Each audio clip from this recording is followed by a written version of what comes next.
You ask Tiger to solve. This deals with linear equations with one unknown. The final result is a equals 12.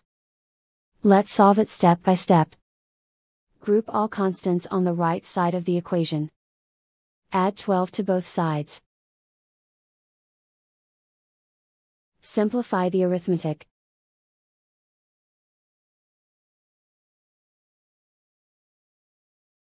Isolate the a.